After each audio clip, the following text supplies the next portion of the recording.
Bring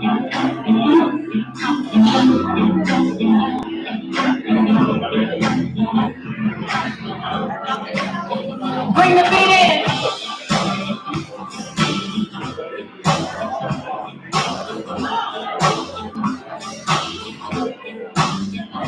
Honey, honey, keep the stars all away from here. Can't see alone, I'm going no pain. Can feel the sun never here.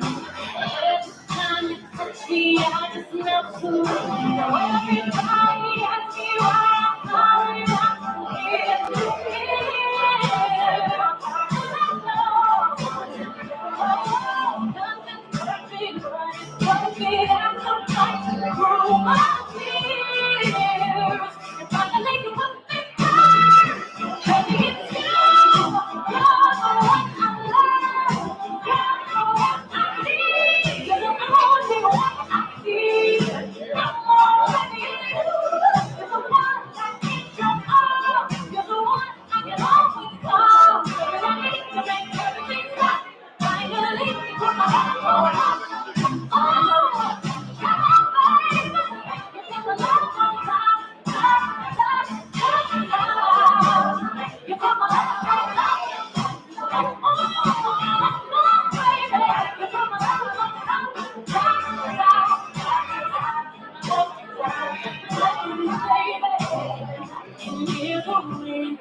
Baby, I just don't it.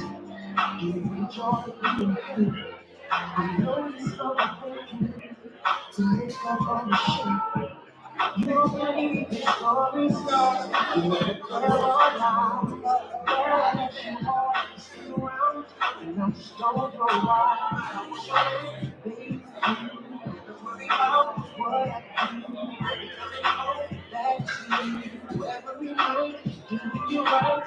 I want myself behind. It's my time, hand in hand. I just want to show you all. You should let me love you. Let me be the one to give you everything you want. Baby, maybe you never expression. Maybe it's selection. Show you the way love's supposed to be. Baby, you should let me love you. Love you. Love you. Yeah. Listen, your tribute is suspicion. It's so good that it hurts. You were down, it's not mine. It's a shame, don't even know what you were. Everywhere you go, these stepping steps, you got it show.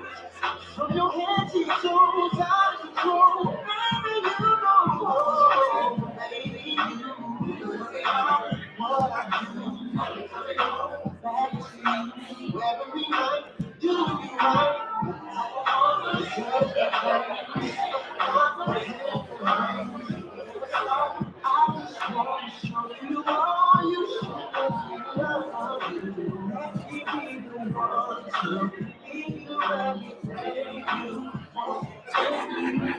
Baby, give my attention, I will make you selection. Show you what we love supposed to be. Baby, you should me. You just know. You know you deserve better. Baby, me and you is fine. Hey, so we make this thing ours. You said let me be the one to give everything you need. See everything when you take me,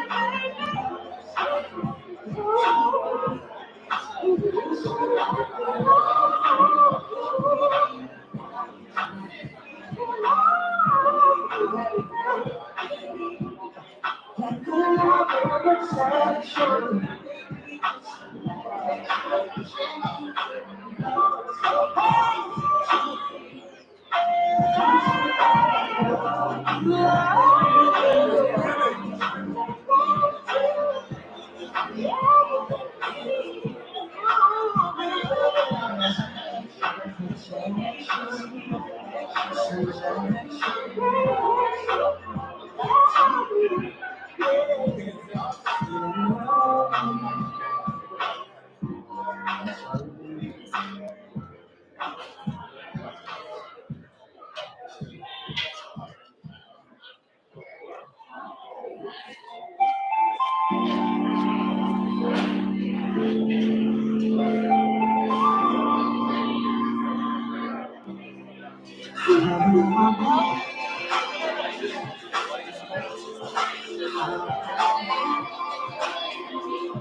Somebody knows it's hard. Seems like everywhere I go, I keep thinking of you. She never let me you fall. I wanna push you away. You do I care. You never put all I should be my friend. We don't wait by my side.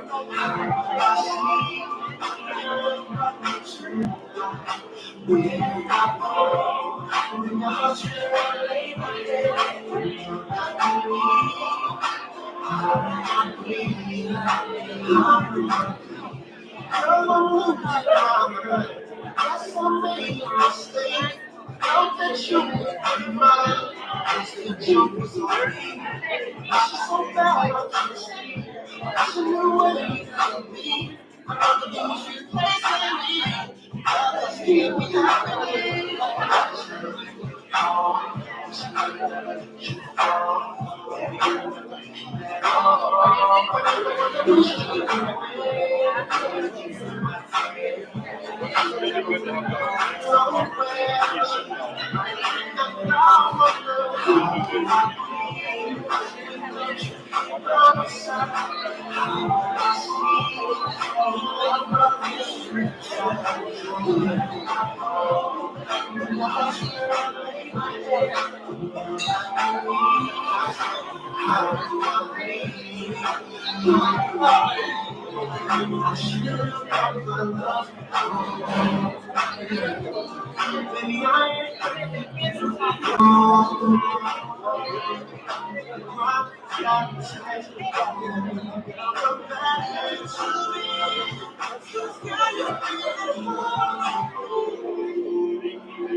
La la la la la la la la la la la la. Ooh, I'ma sing it again, say la la la la la la la la la la.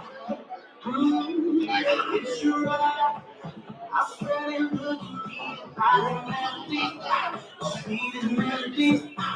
Mixing with the smile, come together for the perfect harmony. Really a song that never be. Now ain't got no name, ain't got no name, but ain't got no shame, but ain't got no shame. I don't know what it is, when I hear your name. Suddenly I just gotta say, you make me wanna say, not a love song, loving up for everybody to hear. You make me wanna say, not a love song, it's not from you, baby. You make me wanna say, you make me wanna say, you make me wanna say, you make me wanna say, not a love song, it's your mouth. Girl, you smile, I know you're smiling just for me. Nobody but me, girl. Say the word, anything you want, that word is gonna be. I know that it's gonna be. Ain't got no pain, baby. Ain't got no pain, but ain't got no shame, baby. Ain't got no shame. And I don't know what it is, but now you're nice.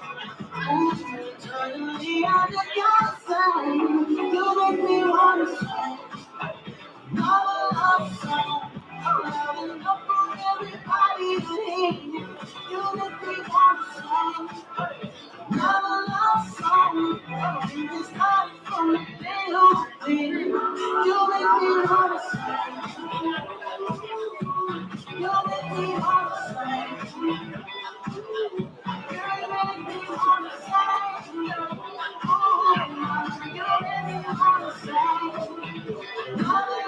La la la la la la la la la. Ooh, I'ma sing it again, say la la la la la la la. Ooh, baby, like somebody singing with me. La la la la la la la.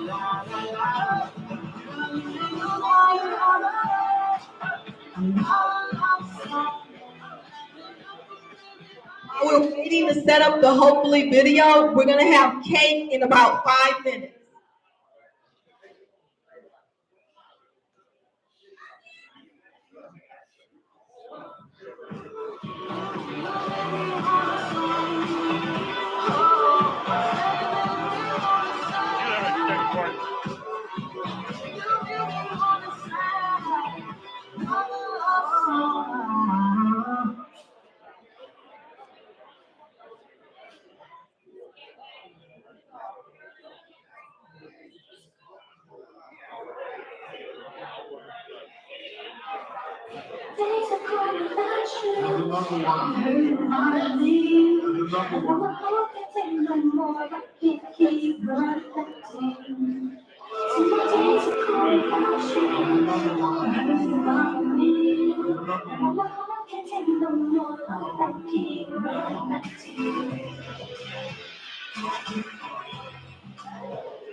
Think about my strength to finally get up and leave.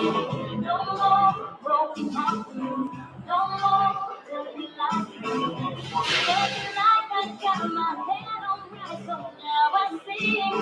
No more giving you everything, no more taking my life from me. It's my days and my strength, I'm hurting on me.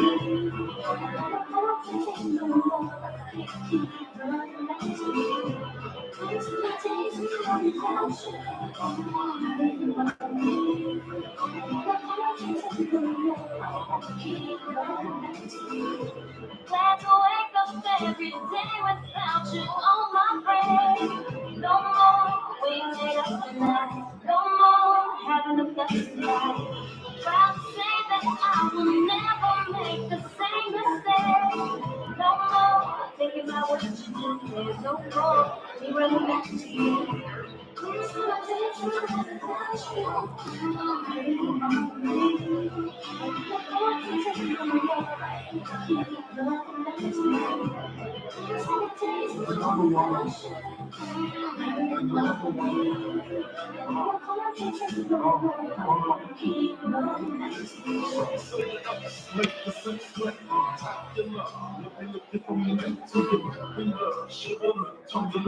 Chills up that spine, that ass is mine. Stick around in the night, no personality night. So I like the cheat, we fuck.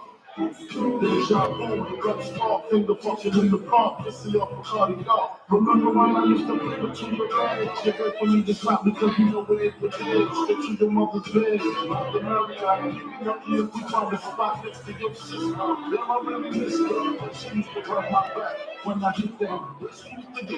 For those of you that like to take pictures, there's a picture on the cake, and if you wanted to take a picture on the cake, because in the next couple of minutes we're gonna have it sliced. And we're cutting everything. Picture and all. Slice. Cut. Come help yourself. Go for it. It's a nice picture. It's him with wings. Go figure, right? That's my little sister who did that one.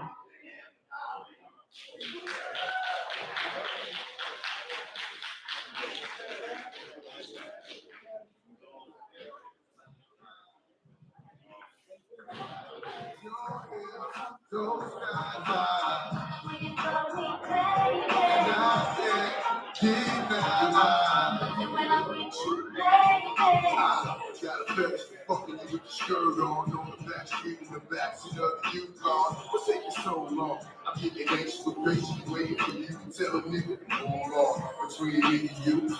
Pride and jump flying broad, my pride to cheat you. I ain't trying to cheat you, I'm trying to see you. Bend up, you know how we do it, feet shows, bring feet cold, like so roaches. Promoting with big games, cold, focus in the bed, niggas go hard like yours. Sweat cold, loving the way you be home, ripping the shit, looking at me, cause every moment just wanna be happy. And it's crazy, but baby, when I'm with you, baby, your stare, those eyes, when you look at me, baby, your lips, your smile, your hips, those eyes.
Hello, hello, hello. Oh, hello. So unfortunately, I'm not going to be able to show you the video of my 39 years with Ernest Bagner and the other, ooh, 39, 81 minus 39, whatever. Sorry. So a lot of the photos are inside the program. If you would like, we can send you the link of the video, but I need you to hand print an address. Who said that? Mike. Mike. Yeah. Mike. Email. Email. If you hand print an email, I'll make sure you get a link to see the video. Sorry. So now, why don't you all have a piece of cake, and then we'll move on with the rest of the program, so we're gonna do sweetie before the cake? Are we gonna do sweetie before the cake? All right. You're up, precious. Come on down.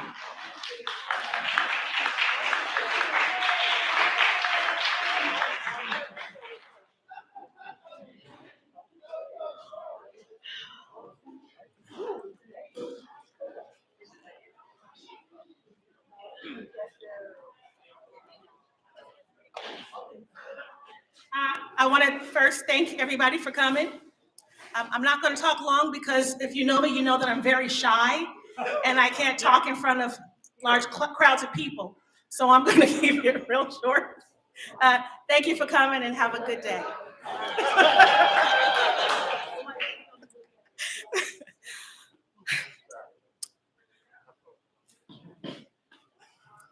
It's very rare that I have no words to say. Usually I hear you. I heard that, Beverly.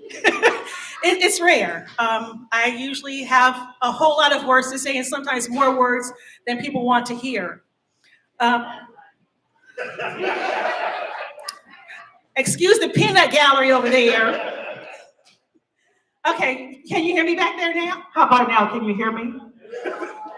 Can you hear me now? Can you hear me now? Okay. Okay. So you guys,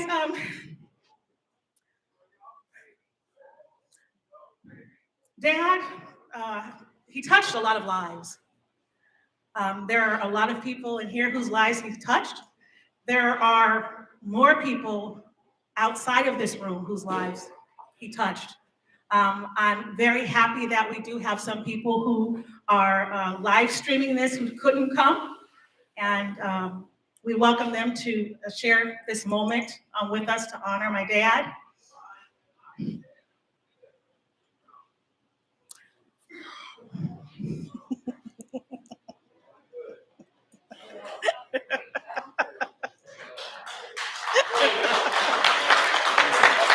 Gotcha.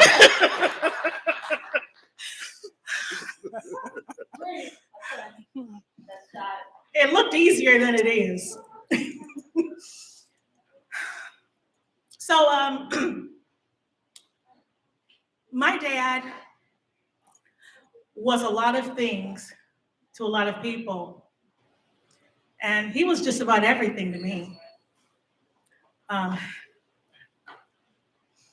Even after I got that call, Darlene called me and told me what happened, and my first question to her was, "Are you sure?" Because there was no way that anything could have happened to Dad. There was just no way. So Ronnie had mentioned about Dad being the uncle to everybody on the block, and he was. Anytime we needed something, Dad was the one to take us. For St. Bernard's, we had the paper drives. Dad was the one who drove around for everybody, getting all the papers for us. When we need to go somewhere, he was the father who took everybody out somewhere. I was telling Shakira, Peaches' daughter, earlier this morning, a story about Dad, and it made me laugh, but it also brought tears. But I just wanted to share that with you guys. And when we were at St. Bernard's, we used to have a walkathon, and you would go and get pledges for people for every kilometer you walked around Lake Merritt.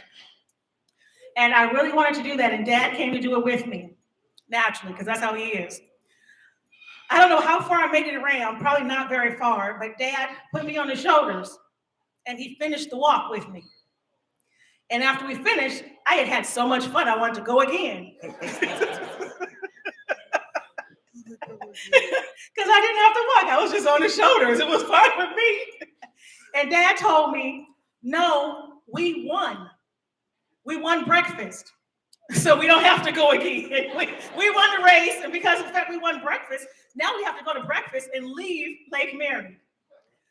Dad tried to make everything positive.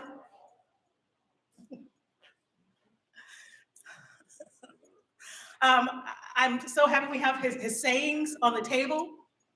If Dad was going to see you later, what would he say? In a what? In a minute. In a minute. In a minute.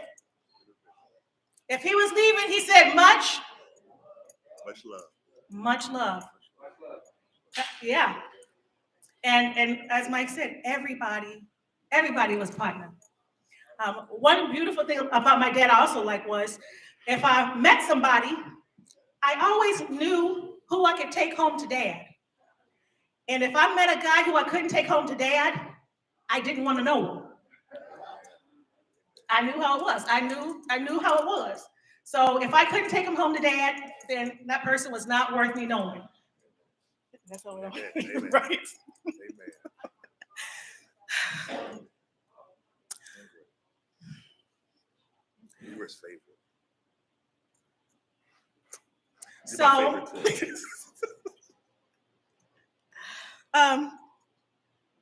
with me being the youngest, it was very difficult for me because it's very, very hard being spoiled in a family. It's hard. It takes a lot of energy out of you to do this, because every time we all wanted something, they sent me to go get it. We were playing ball in the street, and there was a dog running around with everybody, and the dog was running after the ball and running with everybody, and it got dark, and the dog had nowhere to go. Me, Ernie, and Antoinette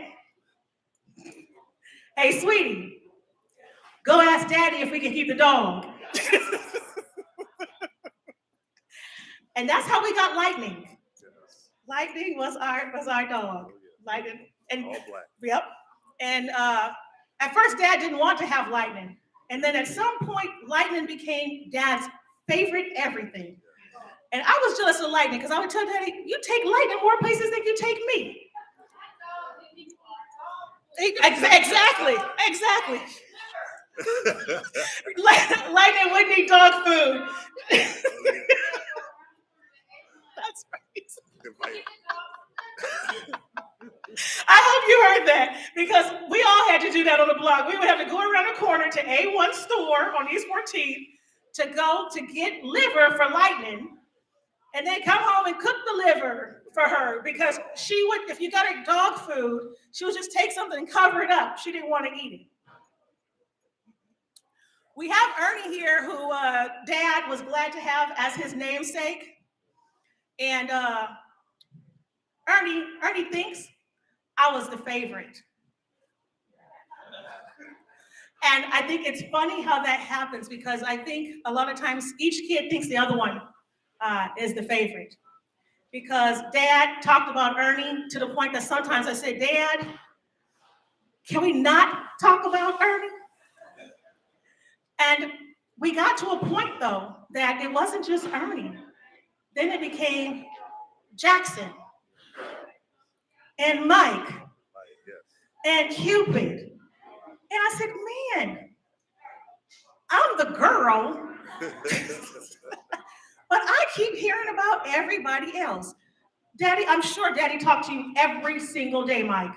I am sure he talked to you every day. I talked to him almost every day, 2 or 3 times a day, and every time he told me something that you said.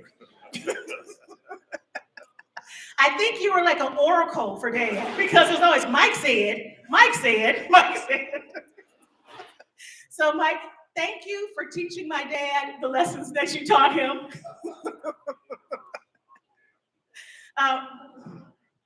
Jackson and Mike. Our brothers. That's right. Our white brothers. They're our brothers. They were. Dad saw Jackson and Mike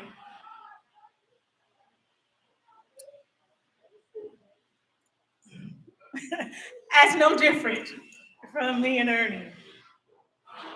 We were all equal to him. Although I wonder if Dad would tell Jackson and Mike, well, Sweetie said, I don't know. But it seemed in our house that these 2 young guys, and they're younger than I am. They're younger than us. Yeah. And they made such a humongous impact, not just on our dad, but on our lives in total. So there are no words that I can say to thank you guys, that we can say to thank you guys for what you brought to our dad. You made those years fantastic for him. You made them great for him.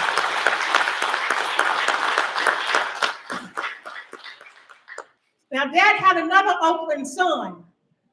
I don't know if you guys knew about this. Did anybody else know that Dad had another son in Oakland? Stand up, Cupid. Stand up.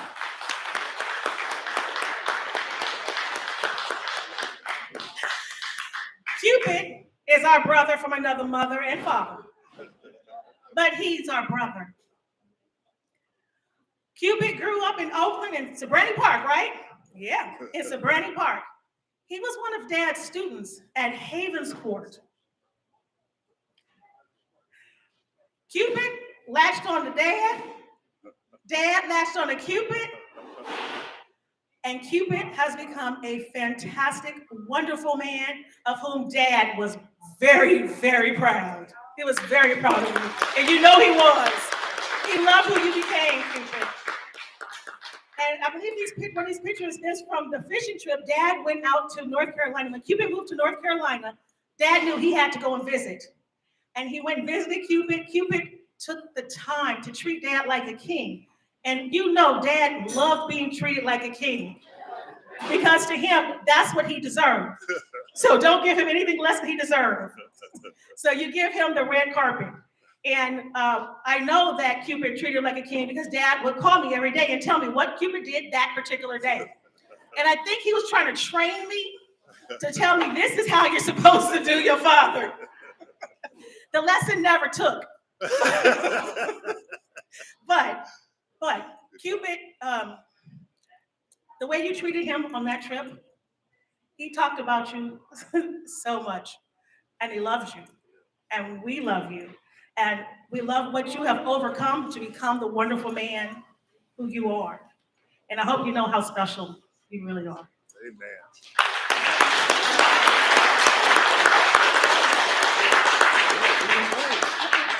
I know I said I wouldn't talk long, but I'm on a roll now.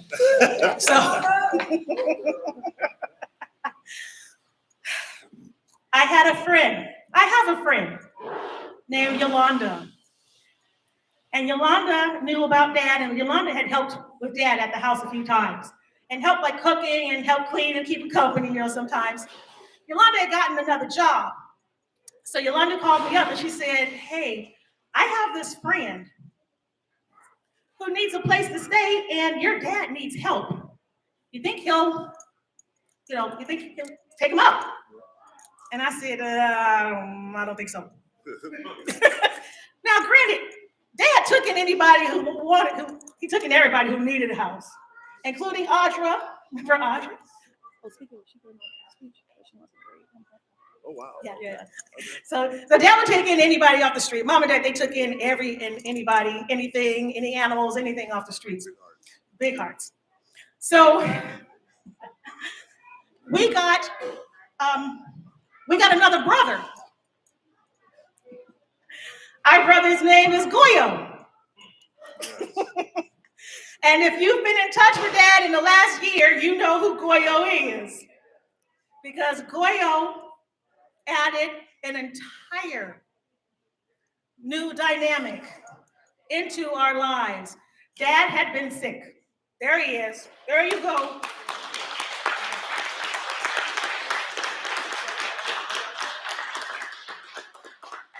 Dad was sick. He needed help. We couldn't do it. Ernie was in LA playing doctor. I'm here working, trying to make $1 out of 15 cents. So I talked to Darlene about it. And so I talked to her about a week later. She said, did you talk to your dad about it? I said, no, I didn't ask him. And she said, well, you should talk to him about it. Dad said, yeah. Where is he? Bring him on in. Goyo came in. He and Dad hit it off like two peas in a pod. They hit it off great. And they took care of each other. And Goyo then brought his sister Patty in to the house because there was a woman who was helping take care of Dad and she wasn't doing the job. Dad had asked the woman to make Goyo an extra egg for breakfast. And she told Dad, that's not what I'm paid for. And Daddy told Darlene she had to go. So she had to go. And Goyo brought in Patty. Patty had children. We have not had kids in Holly Street in a long, long time. EJ, how old are you? Exactly. Stand up, EJ. Big boy, right? He was the last one. We didn't have any kids in the house. Patty brought patty cake into the house because she had little kids. She had a 4-year-old Sparkle. Are they here? Is Sparkle here? 4-year-old Sparkle, 5-year-old Romeo. Angelica's 9. Where is she? And Angel's 11, right? They're back there at that back table. That is our new family. They all came into their Sparkle. Now, Sparkle, her real name is not Sparkle. But when she met Dad asked her what was her name, and she said Sparkle, so he called her Sparkle. So one day Patty was around and said something about Sparkle, and Patty said, who's Sparkle? And Dad said, your daughter. She said, that's not her name. Sparkle had made up her own name. but that was the name she wanted to be called. And that was the name that Dad always called her by. Because Dad allowed you to make that kind of a rule for yourself. He didn't limit you for who you are.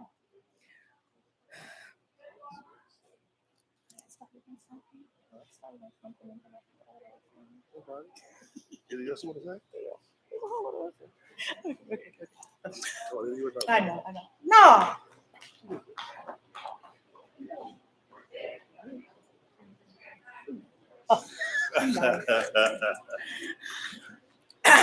I've been advised to let people know that at the end, we will have a champagne toast. And that's when you'll get the champagne. So don't try to drink the bottles up now. Quit drinking up all the liquor. Hold on, you'll get it. There's not more where that came from. No. You'll get it. You'll get it. Just hang tight for a minute.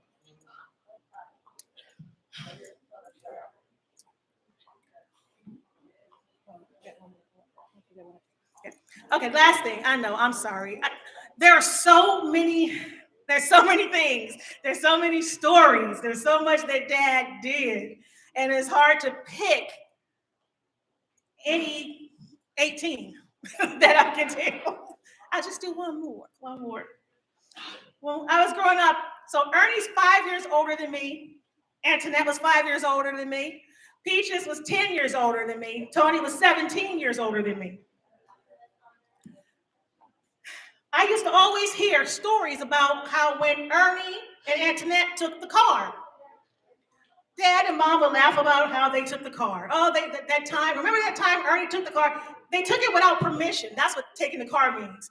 Yeah, they stole the car. They stole the car without permission. So I kept hearing those stories. Ernie and Antoinette took the car. So you know what happened when I was in high school. Mom and Dad went to Reno. The keys to the green LTD were on top of the china cabinet where they always were. I decided to go pick up some friends and just kind of go chilling around Oakland. And then it had been a while, and I said, well, it's getting kind of late. So I stopped at a payphone. That's how long ago it was. I stopped at a payphone and I called the house, and Daddy answered the telephone. I hung up. I said, oh, y'all, we gotta go. I took everybody home except for one friend, my friend Deidre. I had to have somebody there with me. I had to have a witness in case something happened to me. So we got to the house. My mom and dad were sitting there, and my dad knew it was me. He knew it was me. But the thing was, he was worried at first. And then he told me, he said, I'm not worried. And the reason he wasn't worried is because he said, when somebody called on the telephone and didn't say anything, he knew that was me, and he knew I would be home right away.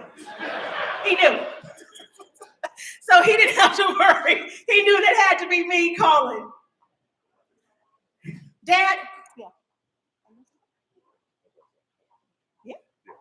Brother want to share. One thing. I first started driving by myself when I was 12 years old. I think Potter started teaching me how to drive when I was 1. Statute of limitations is up. I was 1 year old, I think I was. But by the time he started teaching me to drive, I think I was 1 year old. By the time I was 12, he trusted me to drive his car by myself. I remember I was 12 years old, we were about to have breakfast, and partner said, we need some more milk and eggs. We're in the kitchen. He reached in his pocket and took the keys out, because I gave the keys to my wife, and put them in my hand and said, go to the store and get some milk and some eggs. I was 12 years old, and he said, oh, you need to be careful. He said, I'm 12 years old. I'd never driven by myself. I've driven the car with him, him shotgun. He didn't feel like going to the store. He said, oh, now you're 12 years old. be careful. If the police stop you, you're going to foster care, and I'm going to prison. He said, and you won't get breakfast. So that was the first time I drove by myself. Had to tell you that story for some crazy reason. I know it brings up memories, don't it? Man. I know it brings up memories. Dad was a regular member of the Oakland YMCA. About 26 years worth. There are a lot of members here today who met Dad at the YMCA. Would you guys please stand up? I know it's a lot, but please, I just want to see you guys. Whoa.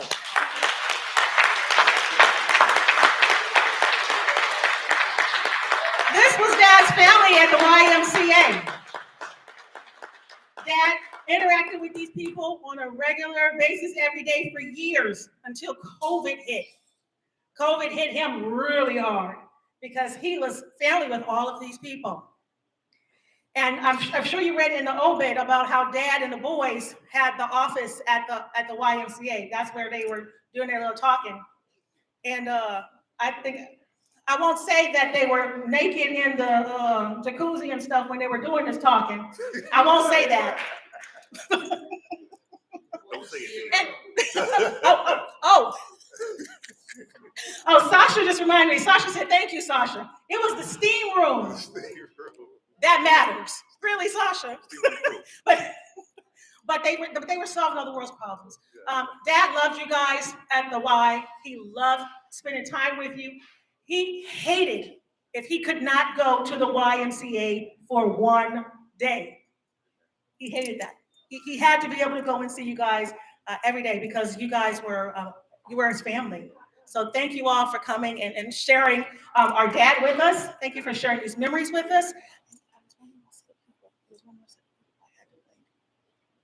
Oh, I'm sorry. Last one, I promise. Promise.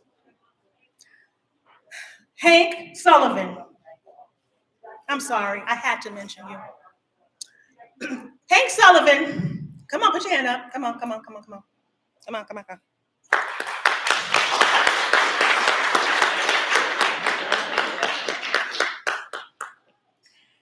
Hank Sullivan is my business coach. He did not only change my life, he changed my dad's life. In changing my life, he changed Dad's life. And my dad always said how much he loved him some Hank because of what you brought, the change that you brought into the family, and it meant a lot. So thank you, Hank, for doing that. Thank you. Amen. Thank you. I know I have a big mouth. I'm sorry.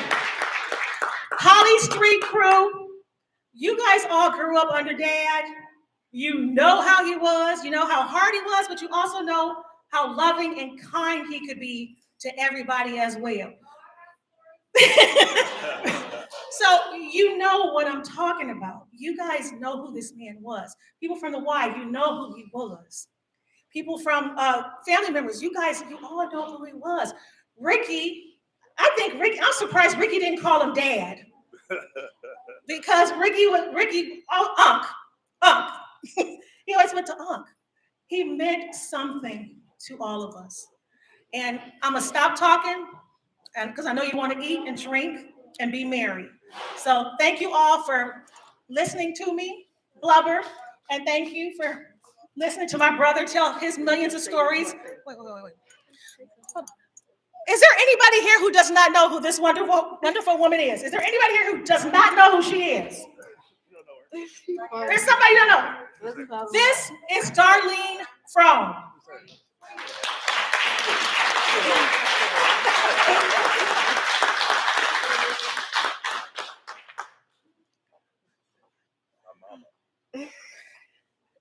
Girl, if you don't hurry up. Okay.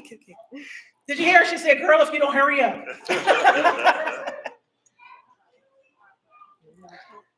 She made Dad's life worth living at a time that he didn't think it was worth anything. She came into Dad's life, and the love that her and Dad displayed for each other is something that I think every relationship should strive to be. They were everything to each other. She did things for Dad, and I was like, why? Why are you doing this? And he'd make me mad, and I'd call her up. Dad did this. And she said, you just got to understand. But they were the embodiment of love unconditional. A lesson that I hope all of you who know Darlene and have known Dad, you know exactly what I mean. And I know that you strive to have that kind of love too. So I wish that love upon everybody in this room, everybody who can hear this. I wish that you have an unconditional love that lasts forever. Thank you.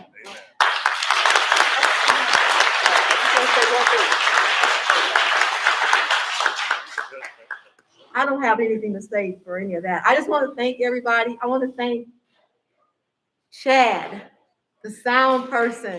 Oh my goodness. Thank you so much. The video, just the video, Michael Jefferson, Sasha, thank you so much. The live stream, I didn't know your name, I apologize. Michael, another Michael. My sisters who Ernest every day told me he got the wrong sister, and I kept telling them they did not want your ass, okay? Sorry. My sister Iris, my sister Denise, Jessica was 4 years old when she met Ernest Bagner. Jessica. So that's my family. They've always been here. So I want to thank you. So what we're going to do now, we're going to let you have 3 minutes to reflect, but we're going to turn this around and hopefully try to do the screen. We're going to try it. So give us a minute to turn it around, and then you can line up on both sides and come up and speak. Okay? Oh, yeah. Okay, you can do that. Okay. So we're going to turn it. Hello?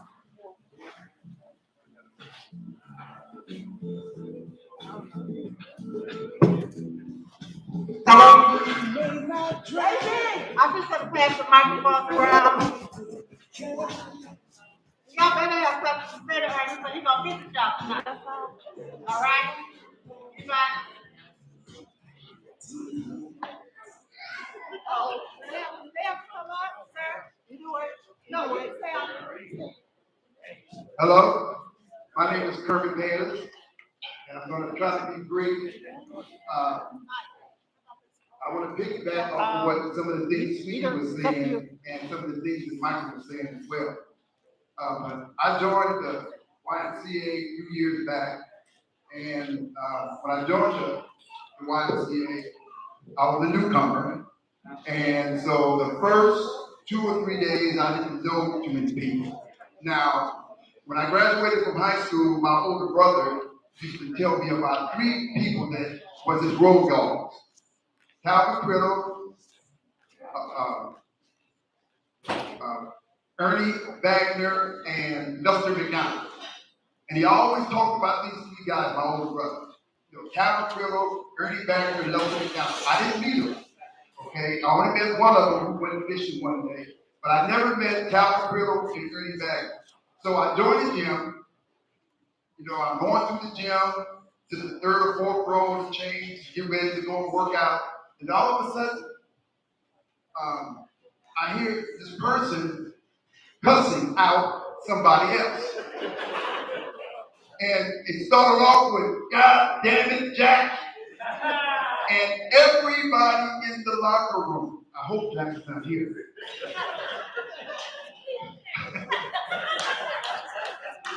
In any event, okay, every 4-letter word you can think of, and he's just going at it, God damn it. So I'm in the 3rd, and so maybe I should tell the story.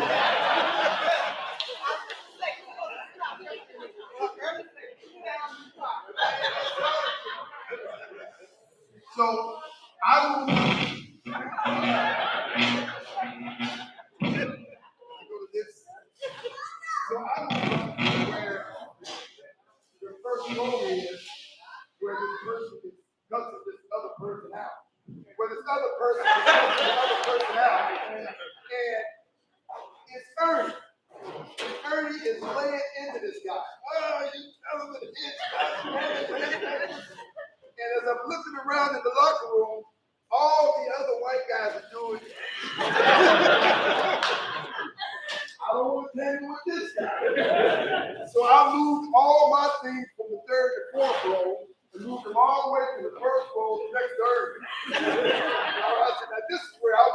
then I learned that Ernie Bagner. So I'm a school teacher.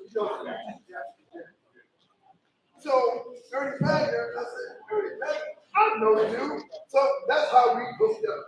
So now we're in the steam room, and I'm sharing my story with Ernie. Ernie sharing it with me. That's okay.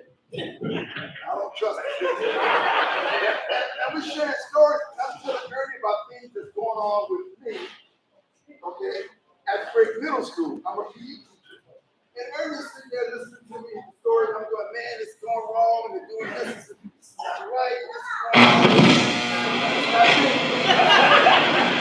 Okay, fun, this, that, and the other. And so Ernest was going, oh, yeah, that's right. And so I talked with some of my other brothers, and they said, now it's time for you to get an attorney. Okay, so I'm looking around. I don't know anything about attorneys. I don't know who to call, who to find. So it ends up that I called Siegel and Yee. Okay? Yeah, I keep thinking back saying, who gave me the tip? All right? I later found out after I called Siegel and Yee, okay, and I called and they want general information about your case. We give them the general information. And I'm a little pessimistic about attorneys because when I was in Vegas, I got a raw deal for my union, my attorney there. And so I'm skeptical. I got burned. And so all of a sudden, 2 days later, I get a call from Michael Siegel. And Michael Siegel called me and said, oh, I read up your case and such and such. And so I'm jumping up and down going, oh, I'm an attorney. Man, oh, baby, this thing gonna happen. I'll go back into 1 or 2 days later into the steam room, and I'm sitting there talking with Ernest. And so I'm saying, hey, Ernest, I got an attorney. Michael Siegel. He said, I know. I know.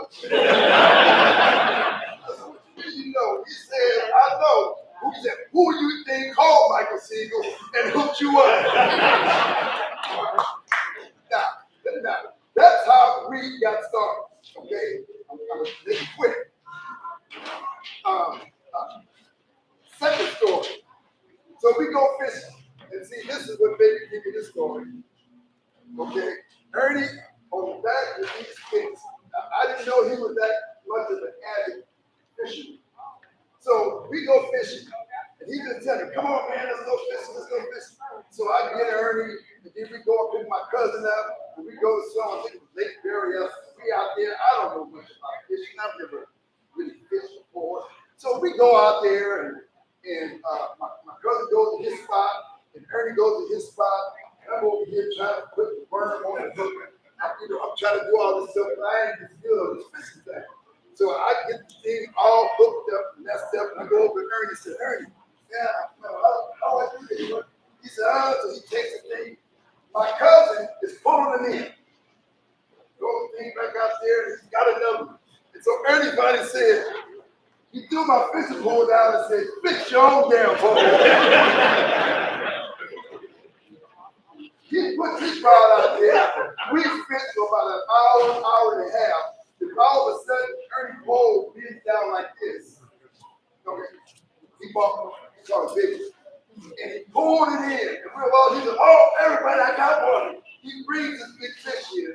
And as soon as he brings it in, he says, all right, it's time to go.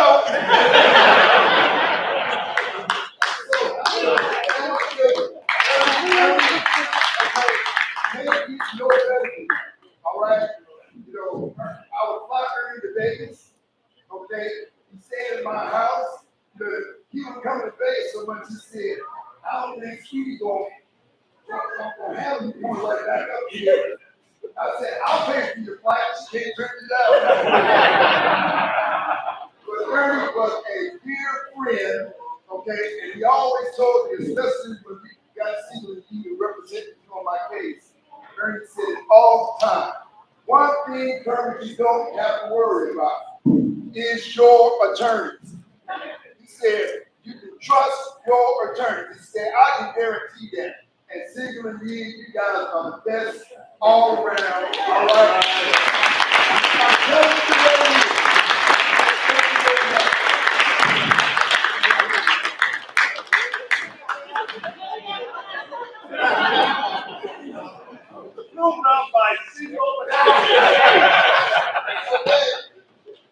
determined, as Ernie would say, it's a wrap. It's a wrap. So Ernie was my very good friend, very dear friend, but I always felt like I played second fiddle because it was always there was Mike, there was Jackson, there was Cupid, there was Juan. What about my sorry ass, Ernie? Show me some respect. So I know I got 3 minutes, and so I just wanted to talk about a day at the Y. Coming to the Y and meeting up with Ernie there. He would always get there before me. I lived close enough where I could just walk in and go out. And I would see his maroon PT Cruiser sitting down front. And you would come into the Y, and you didn't have to know Ernie was there. You could hear him. It didn't matter where he was in that Y. You could hear Ernie somewhere. We would typically, I would walk in, and no matter where he was or who he was talking to, I would always hear this yell across the room, "Bend over." And so we would go lift weights together. Some of us were pretty regular lifting weights together. When he was finished, he would always say, "It's a wrap." And he would head to the locker room, and I'd meet him down in the steam room, and we always worked at maintaining our kitchen and steam room philosophers club. And Ernie was always a big part of it. He would oftentimes get pretty angry, and like Bayla said, you didn't want to push him too far, and he'd get mad. He'd get mad at me sometimes. But the next day, we were always your best friends. We would leave the Y. He would always go over to the water fountain and drink water. That's the best water in the whole world. He would walk outside of the Y. My first breath of air when we walk out of that Y is wonderful. So he would typically drive me home, and we would go to the coffee pot spelled with a K. And who said Ernie was always accustomed to being treated like a king. For some reason, I was going to that coffee shop all the time. I'm a generous, appreciative person. They treated him like rushed him aside. Yes, sir. Ernie, sit down. You want to sit here today? What? You want the usual? You want the okay. So he would drive me home and put me off. And as soon as I would get out of that PT Cruiser, in a minute, and the car would take off before it hit the door. So I love the guy. I love you guys for all like everything that you do.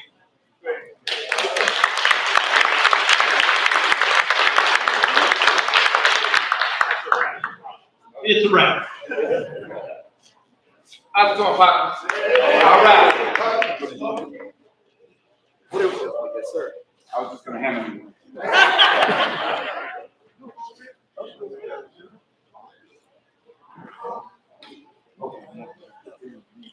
Oh, no, there you go. No. Somebody talk before I take the mic again. We got a group going on. Hello, everybody. I'm Ricky. Uncle Ernest was my uncle. And let me tell you what it's like growing up in this family where you have a future doctor, future attorney, and average Joe. Every other summer we would alternate. I would come up to Oakland. I was in Los Angeles. They would come down to LA. And every time that they would come to LA, Uncle Ernest would get this wise idea that it's time to watch the women. And my grandmother's house was kind of big, 2 stories. No, outside window. Who's that? Outside, so big. Sorry for my uncle, my cousin's here. But he was at home. So I would come up there, and I always felt I could live up to Ernie first and Sweetie second.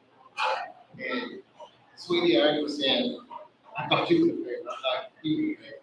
Well, I know at one time he was a favorite, at one time she was a favorite, and both of you guys were a favorite. I felt, honest to God, I felt you did right. Because I was average. I was a 60 at best. Ernie was so smart, I would pick him up for the last year of school in UCLA, and he's studying for next year. I'm like, so I get into technology. I make a pretty decent living. I got a client out in Oakland, and I come up on the brag to my Uncle Ernest.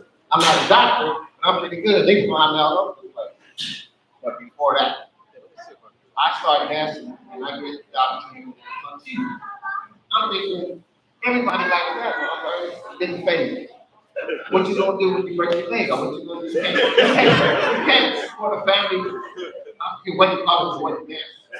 So I'm like, pretty good money. He's all across the world. So I started getting my IT. I did a good job of coming back. They said, "Wow, I got a company credit card, company card. I can fly all over the place, and they pay me for this." We had a long talk, and I told him, I think you're right, because I want to be studious.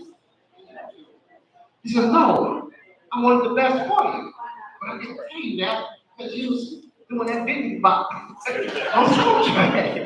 I said, "Ernest, I appreciate that because I think I did all right for myself."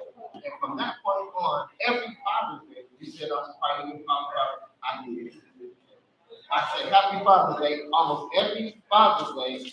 From that point, I think a Bible school and to just before his passed away, that was my uncle father. And I listened to that, and he was powerful. He was powerful.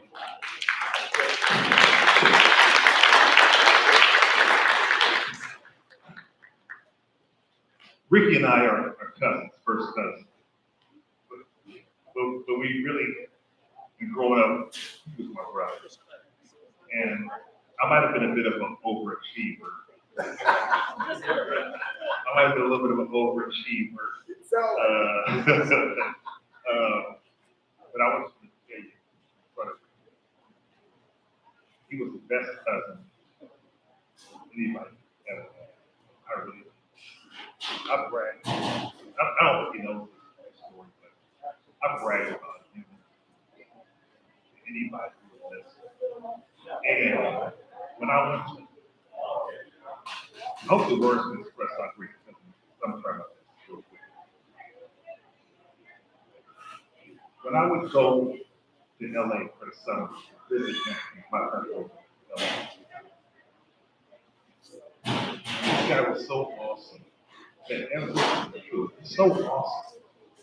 Every time I went to visit, Ricky always had the newest, latest toy. I mean, before Toys R Us had it, this thing had it. I mean, always the latest gadget, toy, scooter, frisbee, whatever the latest thing, he had it. And he has such a loving, sweet heart.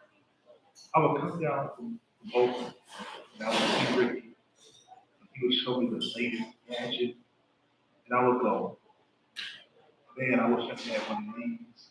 And I swear to God, he would say, when you go back home, take a picture.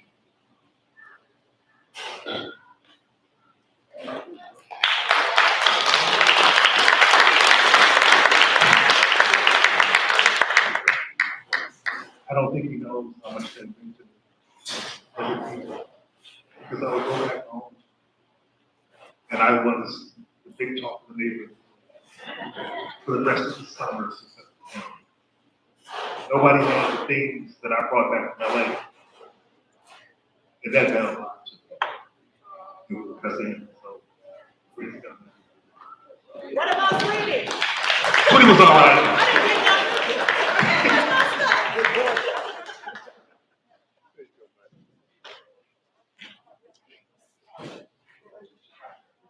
My name is Angelo Stanley. I met Ernie, I think, in about 1972 or 3. And we had been recruited from Dr. Billy Harper to Atlanta High School to be teachers with your brother, Charlie. Ernie had just finished at Cal Berkeley. I had maybe 2 years of teaching experience prior. We hit it off. When I say hit it off, we hit it off. And I think about this one story about Ernie. I was in the principal's office in my mailbox, and Ernie was in there. And Ernie used to like really dress sharp. So one of the female teachers, I don't think she did, she said, "Mr. Bagner, you don't carry yourself like a teacher." Ernie said, "How does a teacher carry herself?" She said, "Well, you know what I mean." He said, "No, I don't know what you mean." You know, and he started, I understand, he liked to put him on the spot. But later we found out, because Ernie and myself became very good friends, And I think he said, we were both odd ducks. We didn't fit with the other teacher, but we fit with the kids.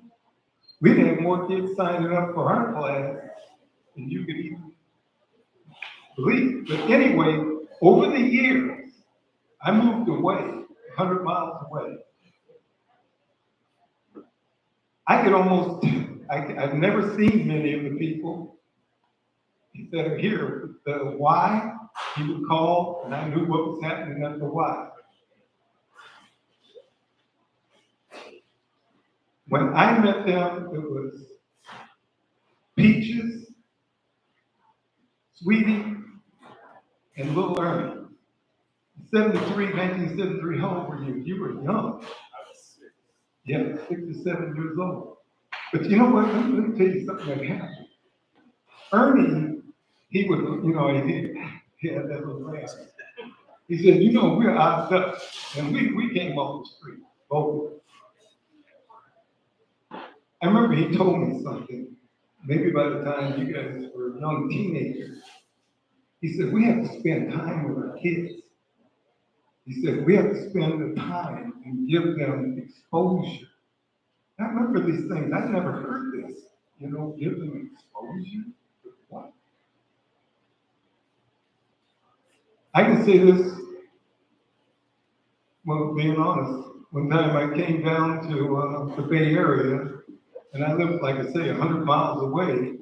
I went to a party with Ernest, and I got crossed, drunk. So Ernie said, you can't drive back home like that. I don't know if you remember that. I spent the night at his house. And as you guys, I heard play by play, Sweetie and Ernest, what they were doing from the martial arts, martial arts, Junior Olympics.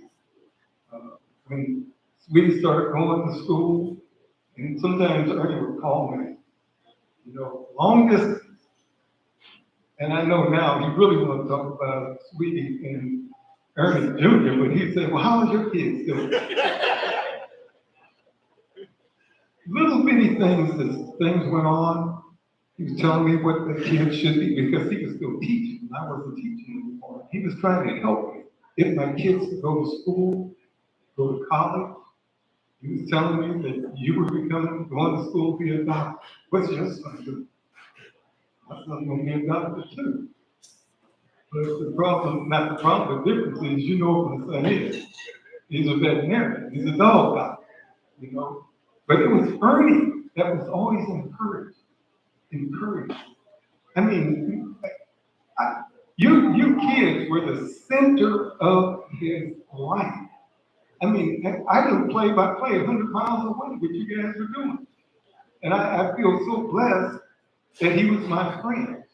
He kept me informed. He told me about when he was going to these different countries with a different group, with Jackson, blah, blah, blah. I knew all that, and here I am. I wouldn't know you, but, you came up here to do this. So he was telling me about this thing. And I remember you called me maybe about 10 years ago and left a message. I don't know if you remember what that message was. I hadn't talked to your dad in a few years. So you told the phone rang, you left a message. Angelo, this is Ernest Bagner Jr. Yeah, no, I didn't say anything, I'm listening. You said, my father said you're full of crap. And hung the phone up. I said, well, I know now you just want me to call your dad, that's what it was. So I called him and I said, what's this, Ernie, you talking about? I mean, right up until a few months ago, we were talking. And it's been 48 years. 48, 49 years. And he is just a person that if you meet her, you're going to remember. You're just going to remember, And I really praise and thank the Lord that I could be a friend with Ernie Bagner, because he loved me too. Yeah, hey, I love him. That was you in almost 40 years. Yeah. But long. Yeah, you were good right I now. remember what a motorcycle. Right. Right. That same motorcycle, I thought about this morning. One time Charlie Bayless came up. This is before we've been drinking. So we're going to go fishing down at the creek. So Ernie gets on the back, Charlie gets on the front, and I'm gonna ride a Honda 90. And we've been drinking. After we hit the dirt a couple of times, we decided to walk. Anyway, with that, I just want to say to everybody, and, to Darlene, the family, thank God you invited me. I'm really glad that I could be part of this, just a little bit, because these shovels that are going, and they're just little bitty children. But anyway, with that, I say God bless you. And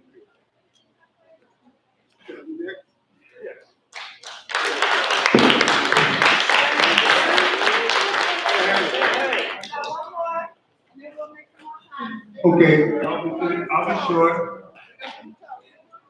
Hello, everybody. My name is Vincent Dunn.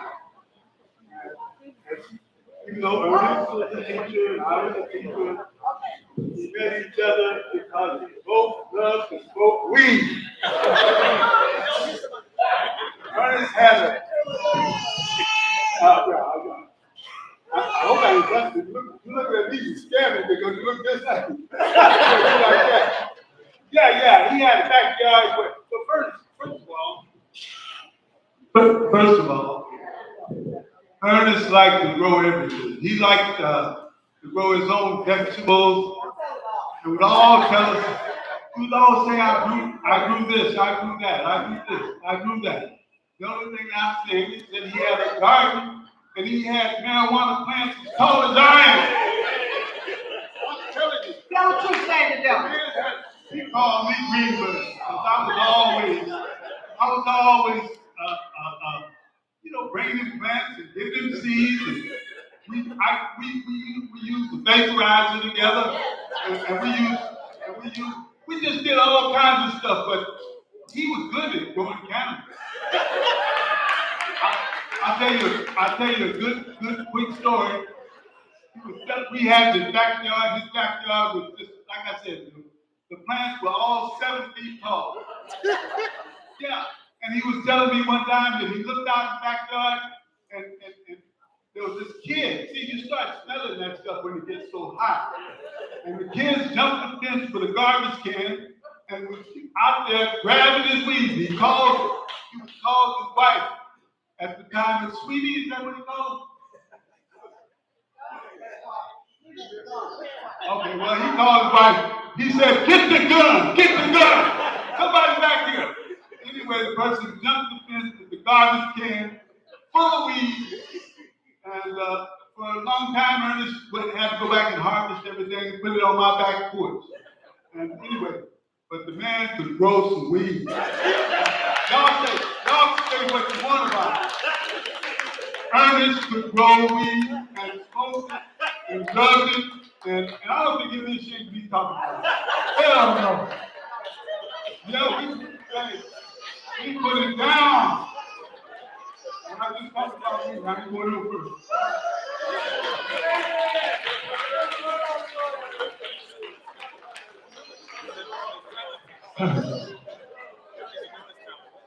I'll be, well, I was a part of the reason Ernie was growing that weed. But thank you for that. I'll be real brief. I just want to thank, first of all, the whole family. I'll just tell a couple quick stories. I'm just going to let Mike speak for us today. So nothing more really needs to be said. But, I met Ernie at Havensport. I was naive, suburban boy, disheveled every day. Ernie was across the hall. And he'd come out and he'd do his Tai Chi. Partner, I'd be a mess. And I was in awe of this man. How could he do what he was doing? I could not understand. Oh, he was so calm, so composed. Just, off from day one. He finally really talked to me after about 6 months, invited me home, found out I like work in the garden and do stuff like that. And we're re-shingling the back house where Mike and I and Ernie and many other people who are all friends with here spent many days. He's picking up every little bent nail while I'm off on his 2x4s nailing down the shingles for him, talking to me about value and even things he can do something. And I'm just thinking to myself, how lucky I am, how fortunate I am that this man welcomed me to his flat. So then finish that and he says, I have a light on my roof, Jackson. I haven't been able to change this light for months, Jackson. I said, no problem, Ernie. Whatever we need to do, listen. Ernie used to say, if I tell you to tie a locomotive up to a rooster, hook him up. I learned so much in so few words from this man. So I climbed this broken ladder that he has to hold against the house while I climb it to get to the peak of your house. And I unscrew this light bulb that's been up there for months. I drop it down to Ernie. He's so thrilled to get that light bulb finally. He takes off. Ladder falls. I'm hanging by one hand from the peak of the roof. This man I just met who I admire like no one else in my life. And I just started laughing. And Ernie looked up at me and I looked at his face. And I knew we were going to be best friends after that.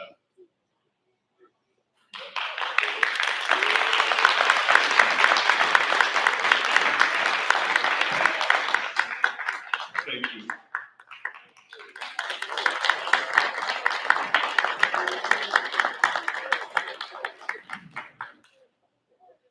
Hi.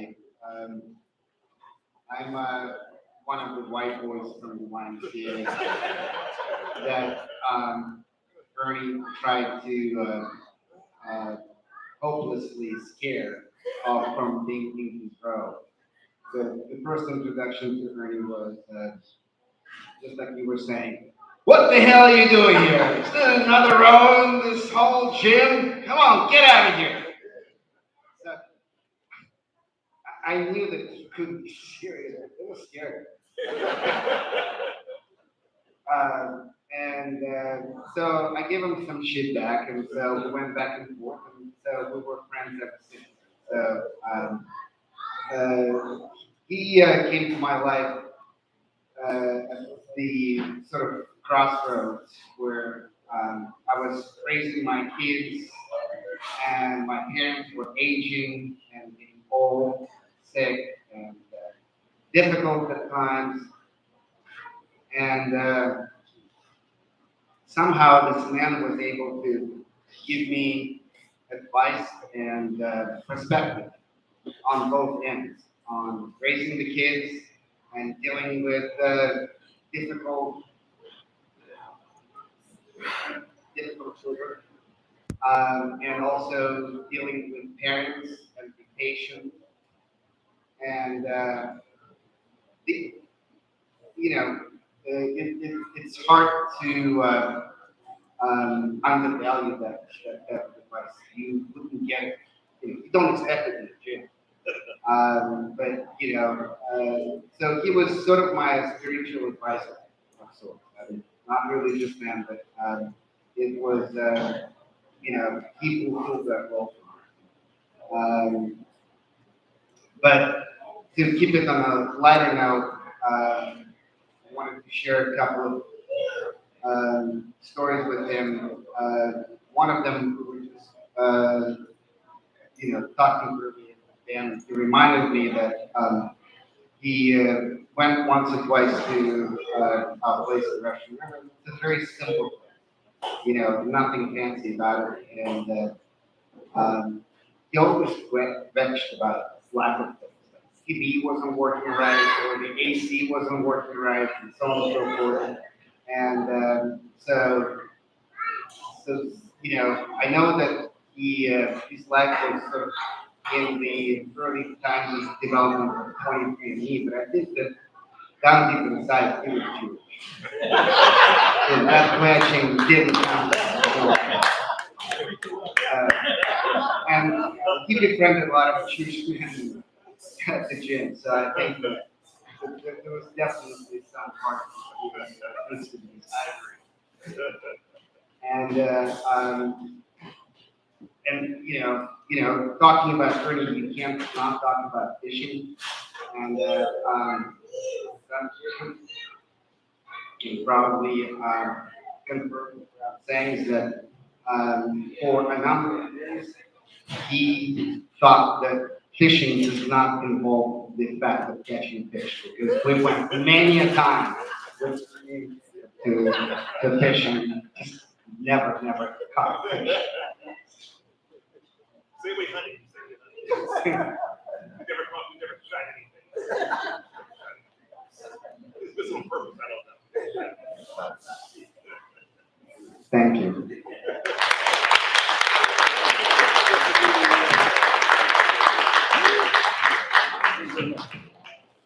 How's it going, partner? Hey. All right. No, I can't hear it. How's it going, partner? That's right. They say celebration. Slow and easy. Slow and easy. That's right. Right. So, your dad.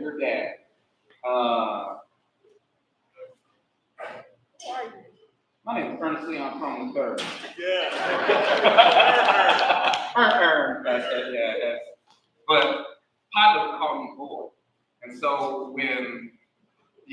so as I became an adult, I was like, what? Are you going to stop calling me boy? Well, boy, it's because I love you. So what happened with Arrested Development with us, a lot of times we don't recognize love. So a lot of folks didn't recognize the love that Ernest was giving. A lot of times they thought it was harsh. A lot of times they thought it was brass. But that was love. That was him being real, being his real, authentic self. When I would come over to his home and he would beat me so severely bad in dominoes, so bad, and he would talk to the dominoes and say what the little sayings would say, and I'd sit across from him, and he would. So the gentleman who talked about the trees, he wasn't lying. He was not lying, because he would sit there and boy, you know, he'd sit there and talk to the dominoes and say these little things, and he would hold the one domino in his hand. No, I would have one domino. He had 8 dominoes, and then all of a sudden, I'm just pulling from the deck. He says, I told you, boy. Yeah. Ernest Bagner introduced me to what I now know what the love of a dog is. I was a cat dude, and he would say, boy, he would suck his teeth. And every time he sucked his teeth, I'd do that. And he said, boy, the love of a dog and the good one. And I'd be like, both of them kind of escaped me a bit. I don't know. And he told me he would talk about Buddy. And he'd bring Buddy over to my backyard. And then one day we lost Buddy. But we didn't lose Buddy. Buddy knew exactly what Buddy was. So we're looking for Buddy in my backyard. Buddy wasn't there. All of a sudden, I'm going to find my dog. He walked up the stairs, got in his PT Cruiser, and he drove around my neighborhood, yelling out the window, Buddy! Come on, Blood. And I was like, oh my goodness. And I was washing clothes. I didn't know that I had locked Buddy in the washroom. So, so what I was saying was, nothing, sir. So I opened the door, and Buddy just standing there, just looking at me. And he was like, Buddy! Buddy was like, hey, yeah. Ernest Bagner, for a cat like me, looking always for that father figure, not knowing you're looking for the father figure, he was right there. And he always spoke to me. He always called me boy, called me partner. And he would help me with these guys. Because I have a martial arts school, and this is one of my black belts. And there's another one back there, and there's another one right there. And he would talk to my black belts as they were boys, and he would tell them things that they had to get in their head. I got it. He would say, boy, if you lay down with dogs, you're going to get fleas. He wasn't talking about dogs. He wasn't talking about dogs at all. We had to get that. See, y'all gotta get home and lay down pillow, some more sleep. Ernest Bagner was a man, M-A-N, master all needs. Y'all didn't know it's an acronym, it's not a word. He always showed me how to be a man, how to walk in my authority. Along with my instructor in the martial arts itself, Ernest Bagner taught me how to walk in my authority. He wasn't afraid of anything. So a lot of times I would channel that energy and I wouldn't be afraid of anything. And none of y'all should be afraid of anything. This is family. Everybody coming together like this is what Ernest wanted. This is what Ernest wanted. While people lament and it's sad and everything like that, he wants you to celebrate. He wants you to be have joy. And that's what we're supposed to do. Forget being happy. Being happy, that's gone. You have to have joy in your heart. That's what this is about. And I appreciate you all. I appreciate you all. Thank you so much. Thank you so much.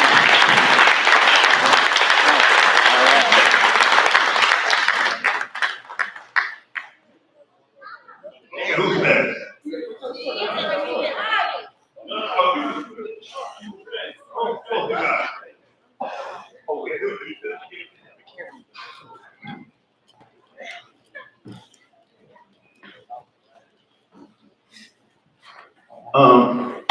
So I met Bagner, Mr. B, in the seventh grade, history. When I met him, I had no idea I would still be even talking to him past the seventh grade. You know, most teachers you come in contact with, you just don't create a connection with. You don't have an experience where continue after you leave their class. But Jackson and Bagner, they got a hold of me and they wouldn't let me go. I don't know if I was the guinea pig they wanted to see what was going to happen or whatever the case might be, but they held on to it pretty tight. And I really appreciate that. I grew up with four siblings. And the biggest difference in my life and their lives, why I turned out different, was because of the things that they exposed me to, especially back. All the choices I made in my life, he didn't agree with. He told me when he agreed and when he didn't agree. But I appreciated that and I needed that. Three things he taught me and three lessons that I take from Bagner most. I was one of the first ones to go to peace camp. And I remember we had the school to ourselves, nobody was allowed on campus. He was the dean. And somebody was on campus and I was a freshman in high school. He says, come over with me and we're going to tell him to leave campus. In my head, I'm thinking that means, okay, you want me to be the big bad guy. I got the bag, come on, let's go.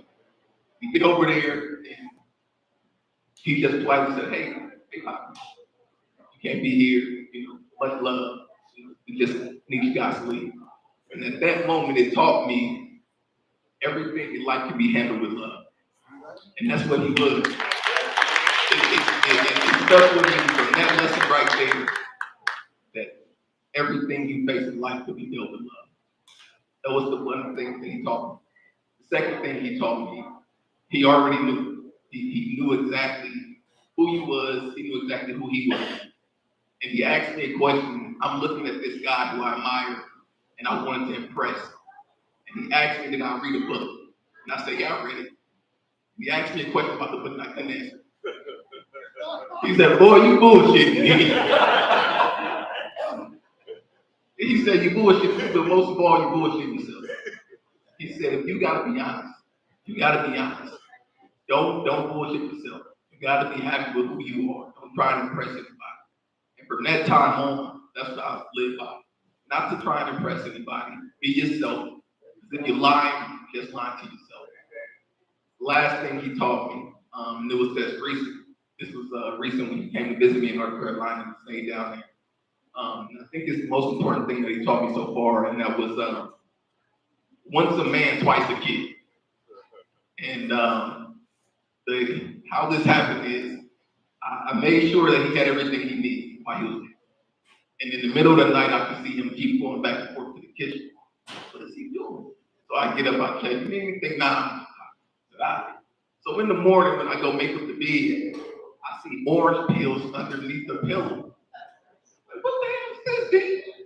Oh, you got me. I said, that's what you were doing all night. He said, yeah, I gotta go home. You could have just asked. But for him, it was just more or less independent.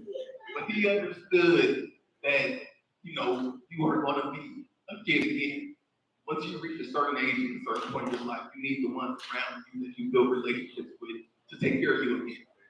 And that's how he got through the last parts of his life. The relationships that he built, the connections that he made with everybody allowed him to live on way past the time that he thought, just because of the relationships and the love that he had. So out of every experience I've had with him, those are the ones that stuck with me the most and made the biggest impact. So I appreciate the Bagner family for sharing him with me, because y'all didn't have to. And so anytime I came over, y'all welcomed me, loved and told me. It's like I was part of the family, and I really appreciate that.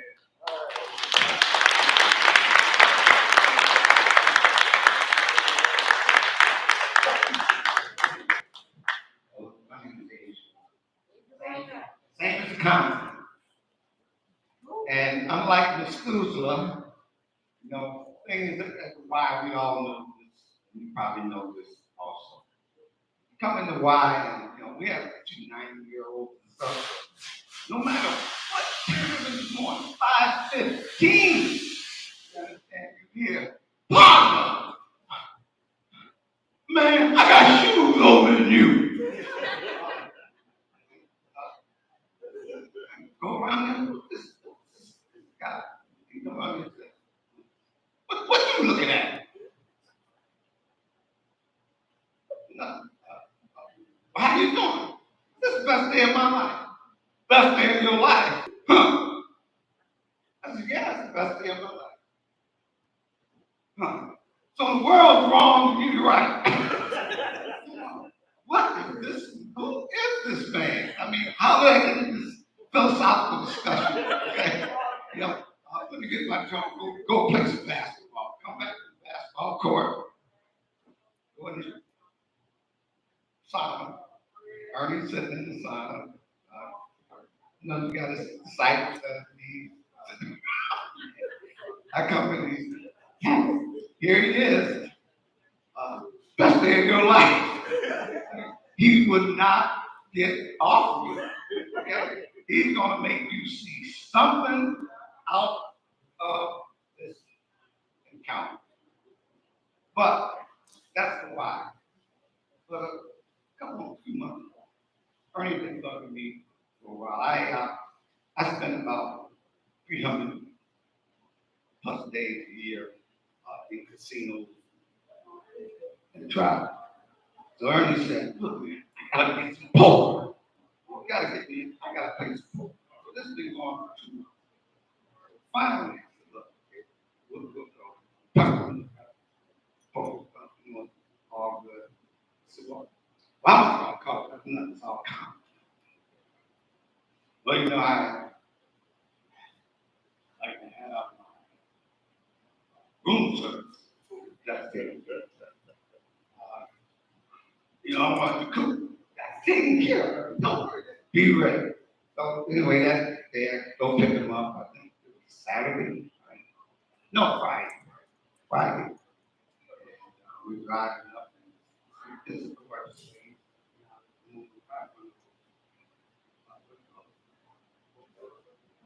Yeah, my highway.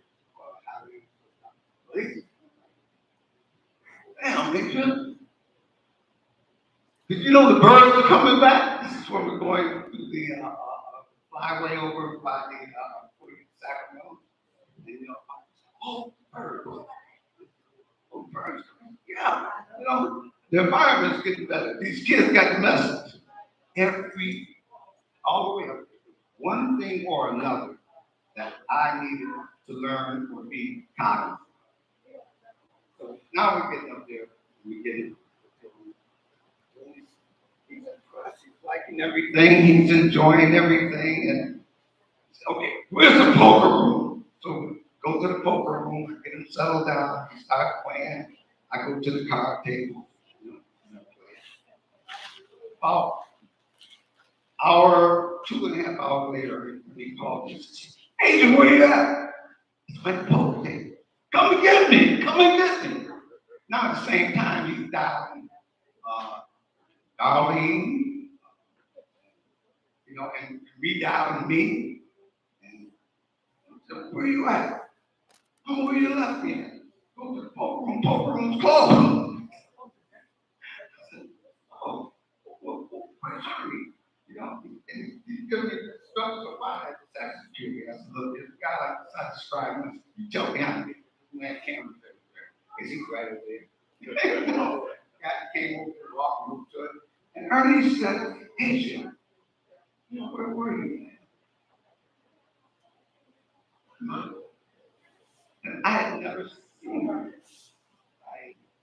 Ernest was always this, I mean, he's a couple years older than me, but he's always so vitality and sureness about it. And I didn't understand it. So we were talking, and after the moment, Ernie was, can't see good no more. My son has me, I'm going to counseling to work with this, because he said, you know, this, when you get in weak and you're old, sometimes you need help, you know, and I'm looking at him, you know, asking instead of steering and exposing. So it put me in a different position in our relationship at that moment. And I said, okay, I'm going to be right here by you. You know, I picked up, I'm gonna be right here by you. So anyway, calls up the room service, I'm going to get in the jacuzzi, gets in the jacuzzi, he's in there, he says, I need some bubble bath. So I said, I ain't got nothing to shampoo. So I said, boy, we turned on the jacuzzi. So you know what happened? Oh yeah, nice. And there he gets out, he gets out of it. Anyway, the food comes up, has a good time, you know, and he's and it's great. Wake up this morning, he orders room service, has his breakfast, and said, don't go down to the pool. Then he said, Asia, go down and put a bet on the bills for me. You know, put $100. I said, okay, I will go down there and put up $100 on the bill. So I go downstairs, stand in line, waiting for the $100 on the bill. The line so long, time comes up, close. I said, okay, I go again. Get me a coffee, get one for Ernie. Start going to go upstairs, come in the room. Ernie, no answer. So I look in the, I'm quick. It's gonna be 18 seconds. I said, you know, look at him, and he's not there. He's not in the cool. He's not in the shop. And oh, he's downstairs. Then I said, let me look at the pool. So I could really walk in the pool and in the bed. And so I reach over and grab my phone and I share them. I'm not feeling something, but doctor, so I'm calling. Within probably less than 3 weeks, they were there, and with defibrillators and everything else. Okay, and then they had me move into the other room. They were, but Ernie did not make it. But let me tell you one thing about what happened before Ernie. For the first time, Ernie told me the first time in his life, he got a straight flush playing poker. First time in his life, he won. I spoke with him. I extra money for him. And every the next day, every slot machine he went to, he won some 40, 35. He kept the tickets. And he had the tickets. He had something. But listen, he was happy. And one thing I'm going to tell you about your dad. What is this here? Your dad have a smirk on his face when he died. For real? He was smirking.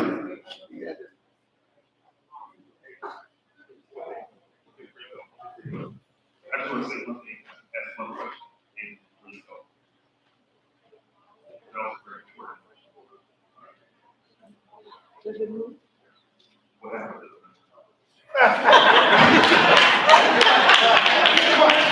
Good one. Good one. Hey, no. Good one. She got the good. She got the tickets. All right, everybody. Sharon. And we gonna get up and Ernest, you know, New Orleans. Oh, here we go to the second.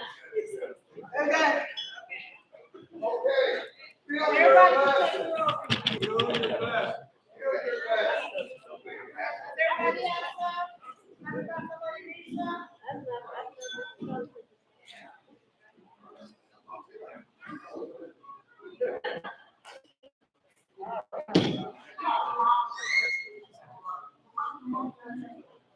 honor of Ernest Bagner and Ernest Bagner's legacy,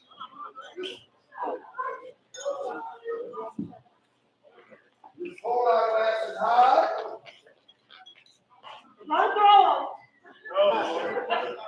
Hip, hip. Hooray! Hip, hip. Hooray! Hip, hip. Hooray! For Ernest Bagner.